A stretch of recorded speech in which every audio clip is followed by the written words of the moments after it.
ગીર સોમનાથના વડામથક વેરાવળ ખાતે માજી DIG DG વણજારાનો સત્કાર સમારોહનું આયોજન કરવામાં આવ્યું હતું। ગીર સોમનાથ જિલ્લામાં પધારાતા પૂર્વ ડીઆઈજી ડીજી વણજારાનું વેરાવળ સનાતન હિન્દુ સેવા સમાજ પ્રમુખ જીતુભાઈ કુવાડા તેમજ જીએફસીસીના ડાયરેક્ટર કિશોરભાઈ કુવાડાની અધ્યક્ષસ્થાને હજારોની જનમેદની સાથે ભવ્ય સ્વાગત તેમજ રેલીનું આયોજન કરવામાં આવ્યું હતું।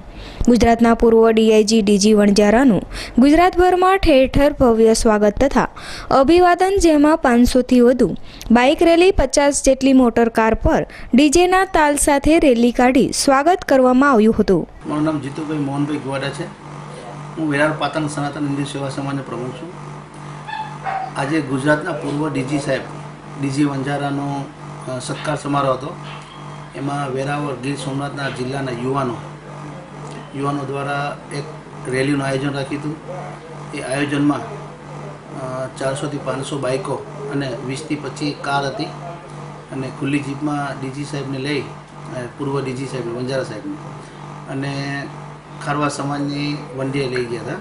આખા સાંઈ બાબા મંદિરથી બસ સ્ટેન્ડ થઈ, ટાવર થઈ, સુભાષ રોડના મેન બજાર રોડ છે ત્યાંથી થઈ, શાક માર્કેટ થઈને ખારવા સમાજની વંડીએ ત્યાં ડીજી સાહેબનું સંતો દ્વારા સન્માન કરવામાં આવ્યું અને ખારવા સમાજના પ્રમુખ તથા નગરપાલિકાના પૂર્વ પ્રમુખ શ્રી કિશોરભાઈ કુવાડા દ્વારા એક મોમેન્ટો આપીને એનું અભિવાદન કરવામાં આવ્યું।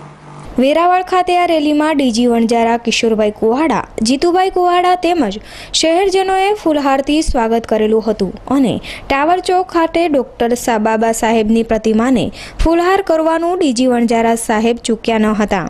ત્યારબાદ ખરવા સમાજની વાડીમાં બહોળી સંખ્યામાં જનમેદની વચ્ચે ડીજી વણજારાએ સભા સંબોધી હતી। નિલેશ ગોસ્વામી સાથે દીપક જોશી, વી ન્યૂઝ, ગીર સોમનાથ।